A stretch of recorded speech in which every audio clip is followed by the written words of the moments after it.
Nice to meet you. Nice to meet you too, Joe. How's life? Oh, so good. So good Good. today. Yeah, it looks hmm like it. You seem like you're radiating. Where are you located? I'm in Ontario, Canada. Oh, cool. I love how Yeah. the Canadians roll. I'm in Kansas. I'm in Kansas City, Missouri. I'm in the middle of America. Middle. Nice. Right. I'm serious. I interview a lot of musicians from Canada, and I always find that your government puts the money where their mouth is because a lot of the musicians get grants. I love hmm socialized healthcare. And whenever anything traumatic happens in America, you're the first ones to pass legislation that we should be passing.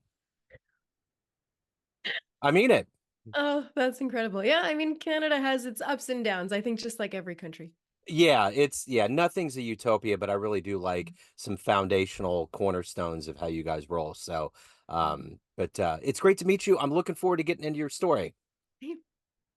So let's begin the journey.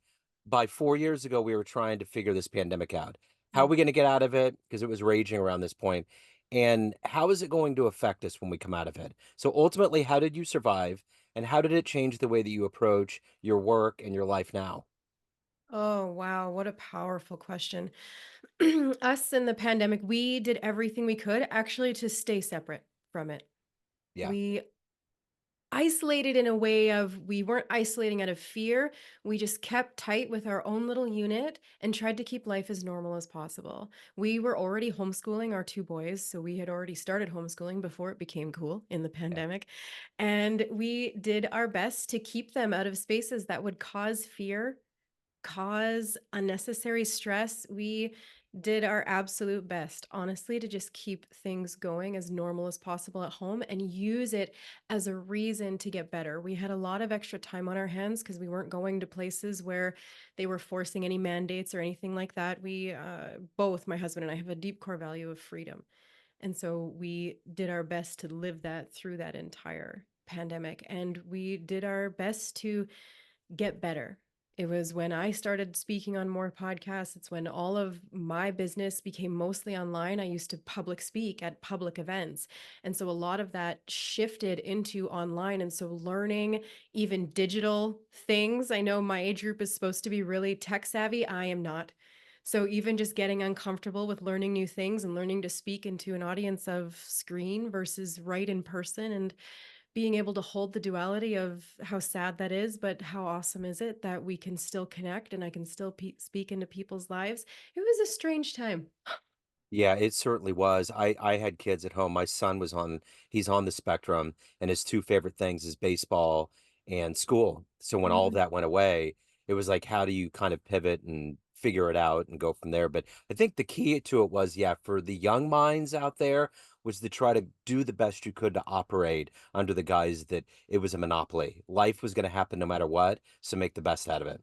Yeah. And how can we keep going with what we enjoy and we believe in and just learn? It was such a valuable lesson in pivots. Yeah. Like you said, life gets thrown at you. We never really know what's going to happen. So, how are you at adapting and pivoting while still staying in what matters to you? And at a very foundational level too with kids, and I have a stepdaughter and my Miles, was that there was going to be a level of resilience that was going to inevitably become a part of their lives. Because I remember before the pandemic happened, I was watching a hockey game, and one of the guys had a weird freak aneurysm, some kind of aneurysm, and collapsed, and they canceled the game. And I remember coming out, I was putting my son to bed and I came out and I was telling my wife, I was like, they just canceled a hockey game. I was like, that's really weird. And not taken away from the emergency and everything that was going on, but you didn't see things getting canceled on a mass level like that. So little did I know we were getting ready to head into a time of history where everything was going to fall and melt away like a candle in front of our face. So I think for the kids, I think it gives them the idea that if something doesn't happen or work out, it's going to be a level of them that's going to be able to deal with it a lot better than before. A deep lesson in really thriving in what you can control and learning to pivot or let go of what you can't. Yeah, for sure. So you got a lot going on. You got coaching, you're speaking, you're coordinating, you're doing all these things. But if we were going to simplify this and boil it down to the heart and soul of what you do in 2024, I'm going to put you in front of a bunch of grade schoolers at career day. And one of the kids, a third grader, says, "Hey, what do you do for a living?" What's your answer? I speak positively into people's lives. which is I very help necessary. Yeah, I help them guide their emotions, their mental, physical, and emotional state. That's a little high level for a third grader maybe, but it's it's helping people dive into their self-belief, their self-worth, learning what those are and how they can use that to expand into their very aligned passion and purpose and potential. I think they would understand that from the perspective of a teacher, because I think teachers Yeah. do that. Mhm. So they would get it. It's different language, but it's the same philosophical concept. So, what did you want to be when you were in that position as a third grader? What was your dream to be when you grew up? Oh, it's so funny. Anytime anyone, teacher, anyone ever asked me what I wanted to be when I grew up, it was always a mom. I Okay. was not career driven as a kid or a young woman at all. I was so enthralled by the idea of becoming a mother and having my own children. So you must have had quite an idyllic childhood. I did, actually. Yeah. Yeah. I'm very lucky in that way. My parents and I are still very close. They're very involved in my boy's life. We actually just moved across the country a couple years ago from BC, Canada to Ontario, and my folks did that move with us. We did it all as a unit, but I did. I had a relatively good childhood. So what were the seeds that were planted in you early on that made you not have a fear of being in front of people and to kind of transition from not only being a mom, but to being a professional and doing all of these things that are a part of your skill set? The only other job I was ever interested in was a teacher, and that was for like a week. Maybe when someone told me, well, you can't choose mother, you have to choose a career. So I kind of went around. I'm like, well, I kind of like what you do. And so I went around my high school asking teachers what they thought. What do you think about me becoming a teacher? What would I have to do? All of them said, don't do it. Not one said, what a awesome career choice. Here's what I love about it. None of them could tell me any positives about it. Wow. All of them said, don't do it, find something else. Wow. And I don't think it's a natural thing to want to speak in front of people. It's like the number one fear above death, which is just insane to me that people would rather die than go speak something in front of a group of people, but I Yeah. do get it. Yeah. And I think when I started having something to actually talk about that I was really passionate and purposeful in, when I did my schooling, I did years in like anatomy and physiology training and things. And so I have a very healthy science background, especially in human anatomy. And the part of the program at the end said you have to perform like a thesis at the end. You have to speak for an hour about a project that you have done. Uh, and I almost didn't do the schooling because of that. So I Wow. was naturally scared of doing that. In grade 12, they also started to teach you public speaking. They're like, you just need to stand up in front of the class and speak for 10 minutes. And I learned right then that if you have something to speak on, because they said it can be about anything, it can be about anything. Well, I chose bass fishing because it was going to be anything. And I loved to fish. And I had all these baits to bring in, and I could just talk about the randomness and the awesomeness of it. So that really showed me too that if you have something that you are excited about and you do believe that there is purpose and importance behind your words, you do get over that fear quickly. So the one thing that's good about us humans is that when we emulate or really kind of study what we love to do, which you speaking is a part of what you love to do. What's the best speech you've ever seen in front of your eyes? Oh, the best.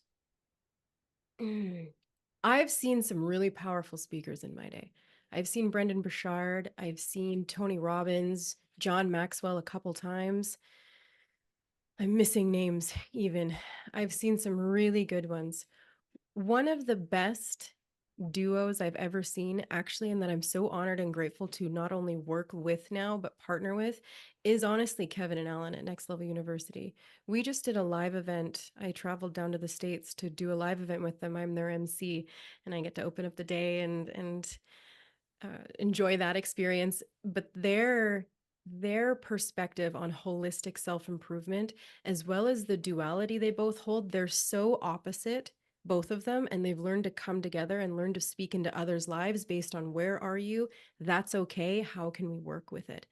And I think there's so much toxic positivity out there. There's so many one liners that sound so incredible when you say them, like, oh, shoot for the moon and you'll land on the stars. But to some people, that's a detrimental saying. If you don't Mhm. have high self belief, that's a detrimental saying. And they're very much into speaking into the individual.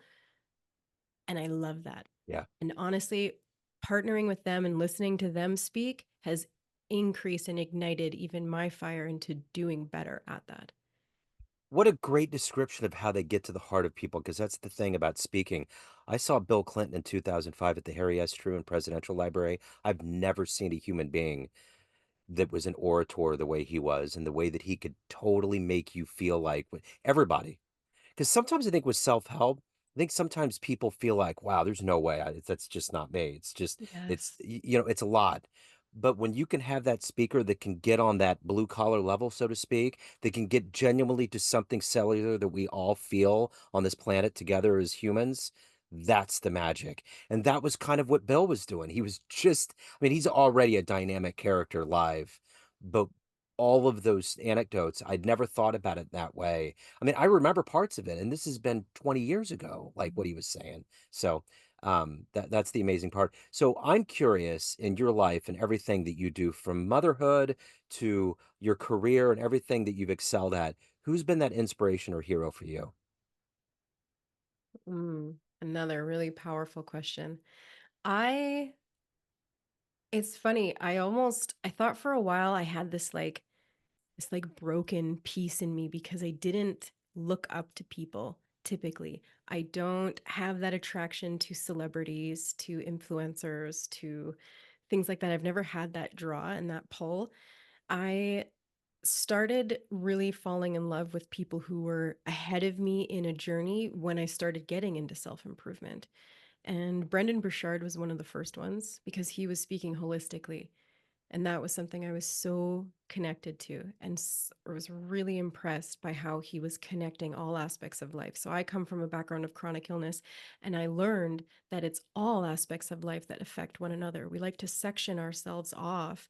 And even in medicine, they like to section you into pieces, when in reality, it's this full spectrum picture. Your internal environment, your external environment, your career affects your relationship affects your parenting. It all coexists.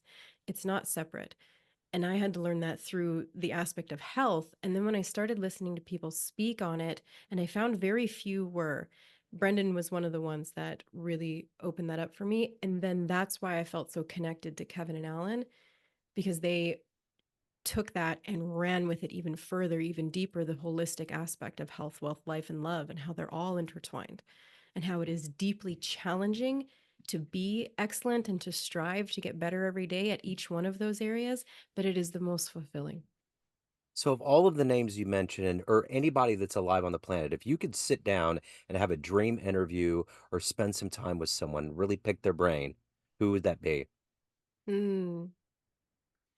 A dream interview. I would love to sit down. It's a toss up. I love Brene Brown's work. I love how she speaks into women's lives. And I would think a good conversation, a good interview would be like with like Ed Milet. Yeah. I like his vibe as well. He's very kind, very celebratory, and I connect with that. I celebrate others very easily. And so that's another thing. I think those would be two very powerful conversations and a lot of fun. Yeah, for sure. So when you look back on your career, we don't just arrive at this place where we Mm. have an aptitude for doing something and doing it well, hopefully. There's all of these trials and tribulations in our career, so to speak. What was that time in your career? What was the speech? What was the moment? What was the year? What was the week? What made you grow the most that may have been hard, but at the end was totally savory in a way that you didn't expect? I'll stick with my speaking career. It was the moment I realized that sounding good and being good is different. I can get up on a stage and sound really good, really articulate, very intelligent. I can say a lot of high level words, especially if we're talking anatomy and physiology and things. And I started by sounding really good, but not being really good. I wasn't hitting home with story, with relationships, with emotions in people, and almost the skill to adapt to the room you're speaking to. I remember doing one speech where I was literally on stage and I had this moment of, oh, I need to like switch and pivot this year. I'm talking to them. I started in like speaking on women's health and like using essential oils and natural plants and different stress reduction practices, all for the name of helping your holistic hormone life. And I was standing there and I was talking about, okay, like this is for your liver, this is for your stomach and, your adrenals. And I stood there and I was like, I am being so biased right now, assuming that everyone even knows where their liver is. Yeah. And right on stage, I had to pivot and be like, okay, everybody stand up. We're going to do a quick anatomy lesson here. Here's your liver. Everyone put your hand on your liver. Everyone turn around. Here's your adrenal glands. And it connected so much deeper for me to bring it down into a level of, hey, it's okay if you don't know this. I know this because I studied this. I'm going to help you know some basics now, and we're going to help you expand. There is a difference. So there is a difference between sounding good and being able to connect with people. But that's hard to do in the moment, though.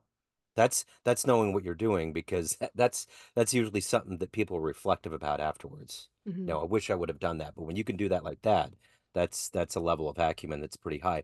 So I'm curious, you obviously were living the dream as a mom, and then you have this career. How do you balance both of those? How do you, because you have to give a lot of yourself. You're not just going into a job and making a seat for a car. You're doing things that are helping people and sending ripples out into the world. How do you balance all of that and then evolve as a human being yourself?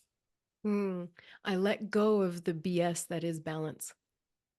Okay. Balance is chasing this impossible dream. Balance is assuming that you can be everything to everybody equally all at once. And it's impossible. Yeah. Right now, I'm this hat. This hat is on, my service hat. My kids are off doing their own thing right now. Mom hat is still always on, but it's not my full focus right now. And you hear so many people say, oh, if I could just get some work life balance, if I could just get some at home and social balance and things, they're going to lose their minds chasing this balance. It's about harmony. It's about being able to flow in and out of each one and doing your best when you're in it so that that keeps momentum when you step away from it.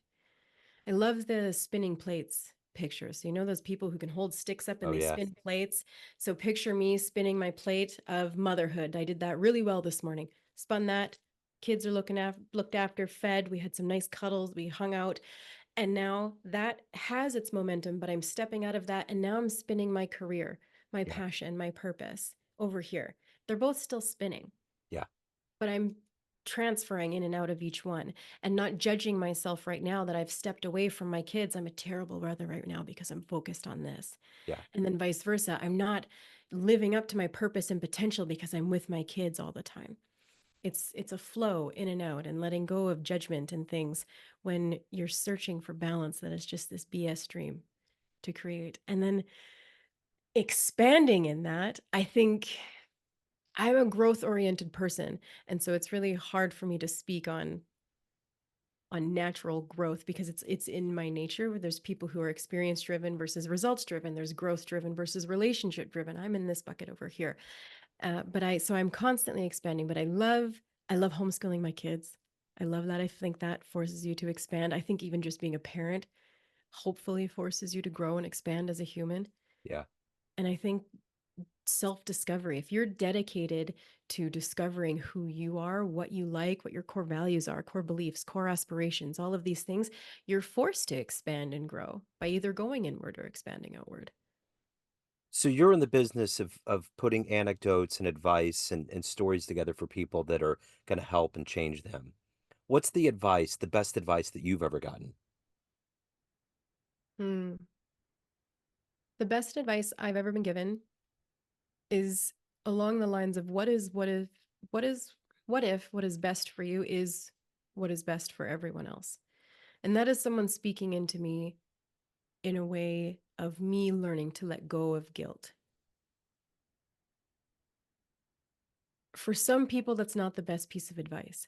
I don't like the cookie cutter statements. I think I did say that earlier, because to some people who have really high self worth and high self belief, they're typically over and they actually need to have some humble pie and do something different. Whereas people who have low self belief and low self worth, that's a really powerful statement because typically they're over giving. constantly, and they're not pouring back into themselves. They're giving from this space of emptiness and what is left of them instead of what is best of them constantly. And that's where I was at in the Yeah. beginning. And so for someone like me, for someone to step in and say, no, but what if you taking care of yourself, you expanding, you growing, you pouring into yourself is what is best for everyone else, your husband, your children, the people you want to serve. For me, that was very true. And so learning to embody that and learning to make sure I'm pouring into myself as much, if not more, than I'm pouring outward to make sure that I am giving what is best of me instead of constantly trying to give from what is just left from me and what is left over. So that was a beautiful piece of advice. So what was the first speech you gave where you saw the room change and you thought, this is my calling? This is what I need to be doing? Was there a moment like that? Yeah, it was my very first one where I spoke into women's health, about their cycles, about their hormones. And you could just see the women in the room. It was a pretty small room. I would say between 20 and 30 people, probably my first one. And you could just see their eyes light up and you could see them nodding along. And you could just, I knew that they were feeling everything that I had felt growing up and being sick and having a hormonally driven problem and all of these things. And then afterwards, women saying, I've never heard it talked like that. No one ever talks about this. No one's ever explained that piece to me. And I've always felt broken because I didn't understand that this is a natural part of my being. It was that feedback of seeing people feeling seen and valued and understood. So let's say that's a perfect segue into this idea of if you had a dream tonight, you ran into the 18-year-old version of you, ready to go out and charge into the world, and you can Mhm. give that young version of you a piece of advice based on this life you've led, the wisdom you've gained along the way. What advice would you impart? And would she listen? 18 would not Okay. listen. All right. I get it. 18 was still very sick, still very much looking to others to help and to help heal and to help. It was a level of victim mentality for sure. Still very sick, just looking for the next doctor to help me, the next surgery that's going to help me, the next. Never, it wasn't a very empowered state. I didn't find that until my early 20s. I would honestly try my best to give advice around letting go of what you can't control Yeah. and really diving into what you can. To trust your inner knowing, all of those instincts saying that maybe you shouldn't go do that thing or take that next medication, that there's something else, to listen to that sooner. Yeah. So these guys don't almost kill you. That's a whole story.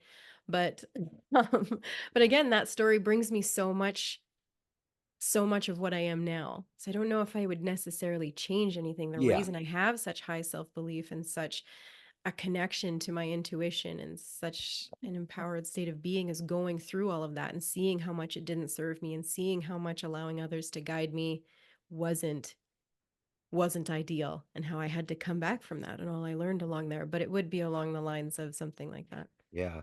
So of everything that you've done and evolved into up to this point, what are you the proudest of? Mm.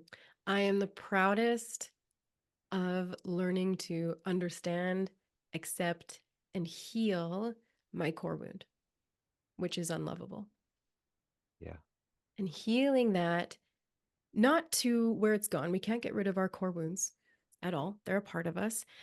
Healing it in a way of acceptance, accepting that that is what it is, Hmm. and then being empowered to now respond and to live my life through the lens of an empowered awareness. Am I not letting that unlovable run me unconsciously when I respond to things, when I feel triggered, when I feel all of those stuff? It's all poking my unlovable. But Yeah. when I can understand that that's where it's coming from, and then I get to decide how to respond to that versus my unconscious just responding all the time into that, that's been huge because unlovable is also attached to low self worth. And so being able to heal and increase my self-worth through that practice has allowed me to increase my self-respect, my self-love, all of it. It's been a really powerful and beautiful journey. So at the end of the day, everyone out there has a perception of you, family, friends, everyone that hears you speak, colleagues, clients, but you run the show. What's your perception of you? Who do you think you are? I think I'm a lover. I'm a lover and a giver. I have so much love and just abundance to give, and that's how I see myself. and And the you world can needs that it. can come with its own detriments. Right. All superpowers come with kryptonites and those things, but it's learning to let go of the negatives that come from that. Again, healing that unlovable and things and making sure that's not running and just diving into giving love, receiving love, being abundant, celebrating others, helping others. It's my natural state. It's huge. So, final question, if anybody, actually there's two, if we get off this call and a time machine pulls up and you can go anywhere in the history of time and witness one event with your own eyes, you won't affect anything by doing it. You'll just watch it. What would you want to see? I would just want to go to a Led Zeppelin concert. Good job. I'd be Yes. so excited to Yeah. be able to do that. That's like one band on my list that I'll never be able to see, and it like crushes me a little bit. So on this platform, I interviewed somebody that was a very wise author who was a musician in a band called Zapparella, and they're a Led Zeppelin, all female Led Zeppelin band. And I Wow. took my wife to see them. We went down, and it just absolutely blew us away. They were so powerful. I mean, like the drummer was like John Bonham. Everybody was just on it. It was crazy. It was That's cool. amazing. Yeah. So I got to know, since I lauded Canada so much, what do you like the best about living in Canada? The space. Yeah. Canada has more land like than populace compared to other countries. It's very spaced out. I mean, obviously you can go into cities and things, but it's so easy to find rural spaces. And I love that. You know, I went to Epcot Center about a month ago, and I went the first place you go to when you go into the country area is Canada. And they had this big 360 like projection, and I got to see Canada, and I was like, wow, like it's just not my native country. I haven't been up there that much. I've been to Windsor, which is across from Detroit. I went to Vancouver, British Columbia when I was in Seattle, but I've never really furrowed into the land. But that's the sense that I got when I looked at it. I was like, wow, this is crazy. Just how spacious and open, and it was great. So, Yeah, and just the variety of nature. I mean, you're out yeah, west, and even BC alone has every ecosystem there is. Like where I was more south, it was semi-desert. There was clay yeah, hills and tumbleweeds and stuff. But if you go to the coast, you're into coastal jungle, and it's beautiful. And you go across, it's got an entirely different ecosystem every kind of step you go, and it's just beautiful. absolutely. So, if anyone wants to reach out, learn more about you, hire you, any of the good business, where do they go? Thank you so much. Honestly, I'm Amy Lenius on Instagram, on Facebook. My DMs are always open. Like I said, even just coming on podcasts, it's just an opportunity for me to not only practice my craft, but just to hopefully speak into someone's life, offer a perception, and hopefully put a little pep in your step in a day. And so my DMs are always open. And we also, like I said, I partner with a company down in the States, Next Level University. We have a free Facebook group where there's something in there that asks you a self awareness question or brings you to your next level in a small percentage each day. And that's a free space that I post in and am in charge of every day. Wonderful. Amy, this has been so great. Thank you so much for your story. Thank you for your time. Keep on smiling and making the world a better place. Thank you. This was incredible. Yes. Thank you. Take Yeah. care.